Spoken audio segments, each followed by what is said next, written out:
प्यारे साथियों नमस्कार। आपका स्वागत है मेरे YouTube channel BEd classes by Saurabh Verma में।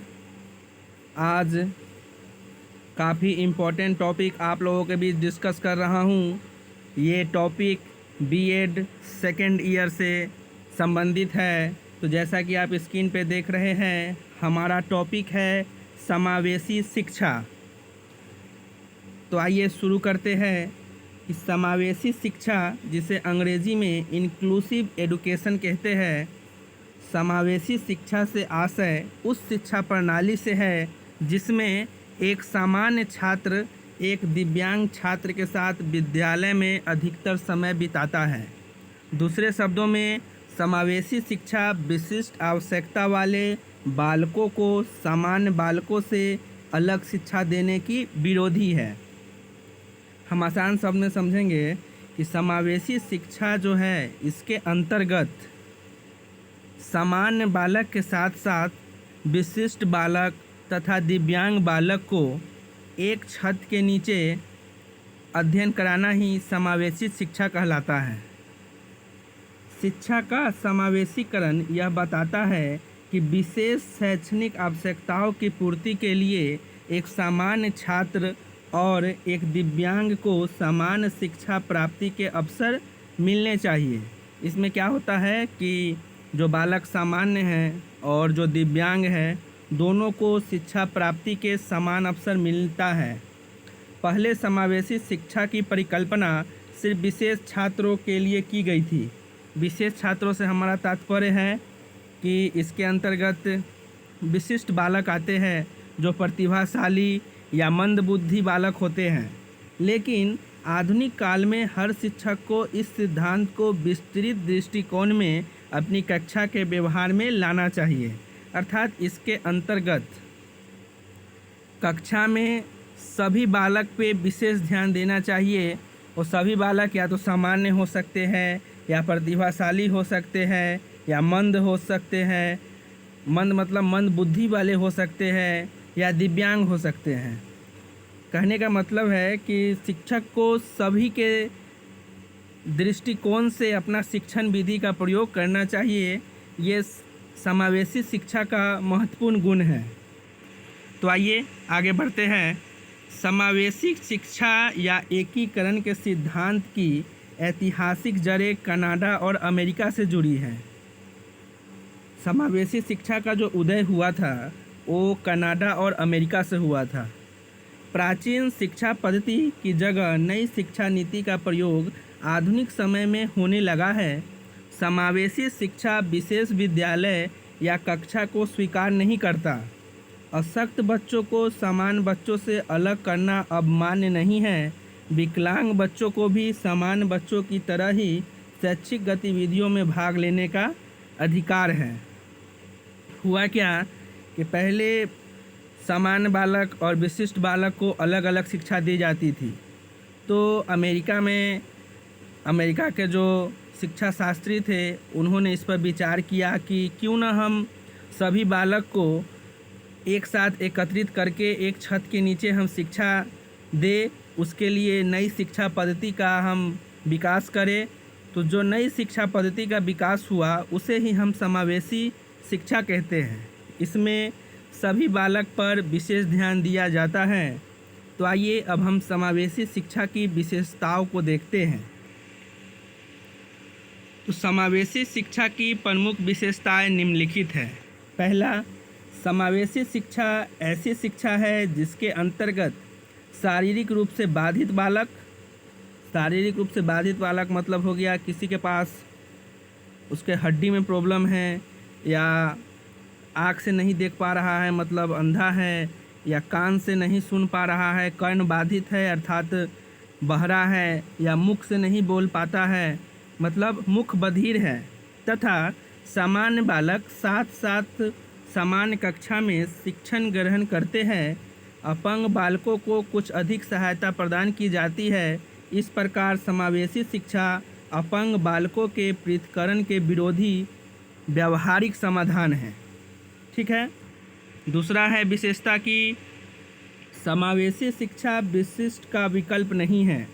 समावेशी शिक्षा तो विशिष्ट शिक्षा का पूरक है, मतलब विशिष्ट शिक्षा के समरूप है। कभी कभी बहुत कम शारीरिक रूप से बाधित बालकों को समावेशी शिक्षा संस्थान में प्रवेश कराया जा सकता है।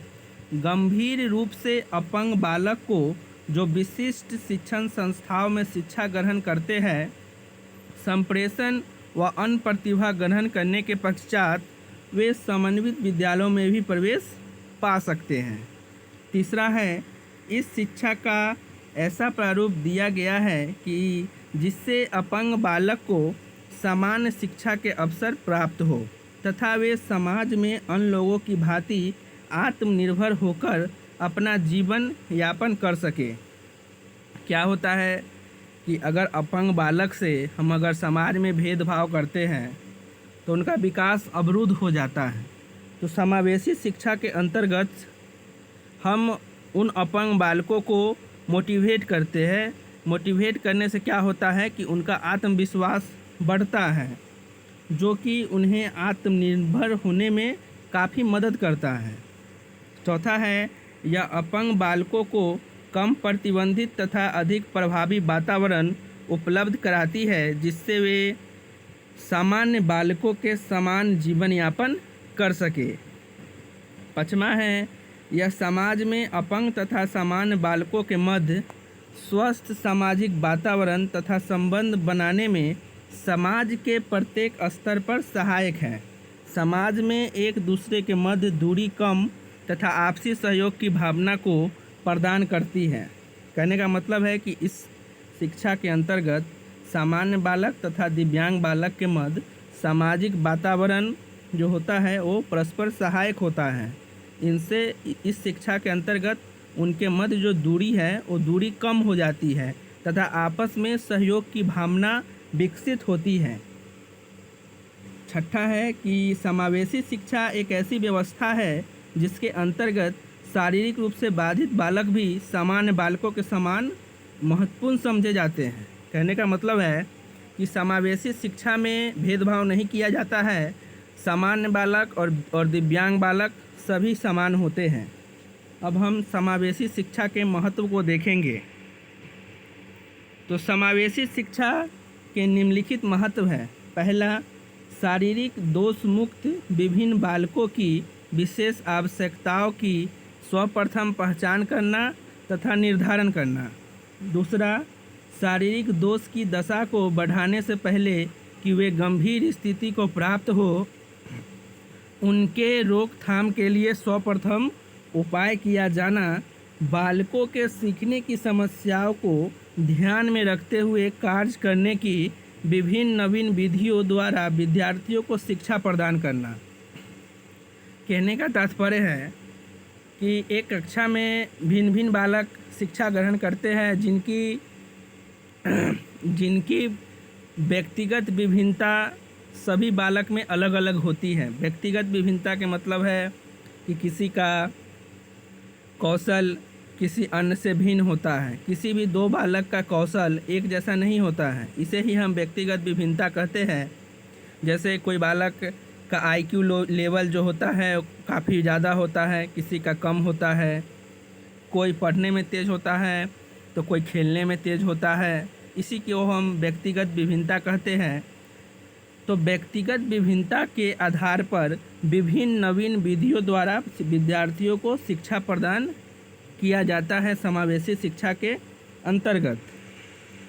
तीसरा है, शारीरिक रूप से विकृति युक्त बालकों का पुनर्वास कराया जाना। चौथा, शारीरिक रूप से विकृति युक्त बालकों की शिक्षण समस्याओं की जानकारी प्रदान करना।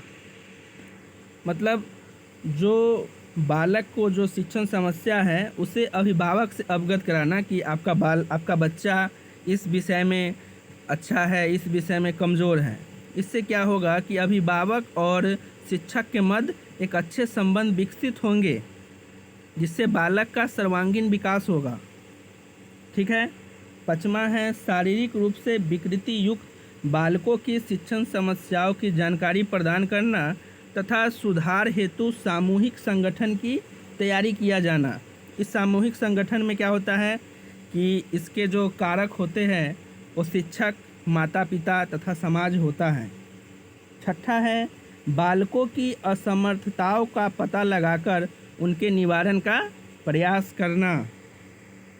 अब हम समावेशी शिक्षा की प्रक्रिया को देखेंगे कि क्या है समावेशी शिक्षा का प्रोसेस। तो समावेशी शिक्षा में 4 प्रक्रियाएं होती है।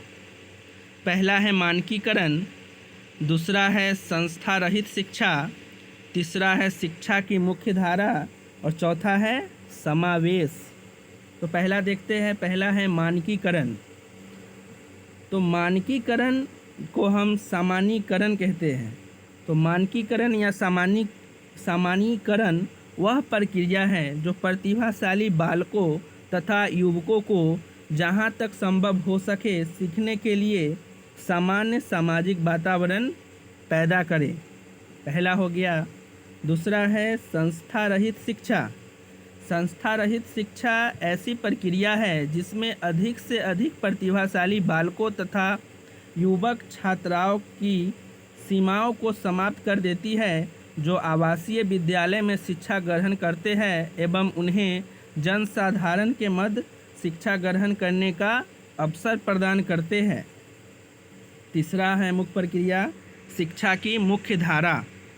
शिक्षा की मुख्य धारा वह प्रक्रिया है जिनमें प्रतिभाशाली बालकों को सामान्य बालकों के साथ दिन प्रतिदिन शिक्षा के माध्यम से आपस में संबंध रखते हैं, जिनसे क्या होता है उनके आपस में जो उनके जो मतभेद होते हैं वो समाप्त हो जाते हैं और उनके मध्य जो संबंध विकसित होता है वो उन दोनों के विकास में सहायक होता है।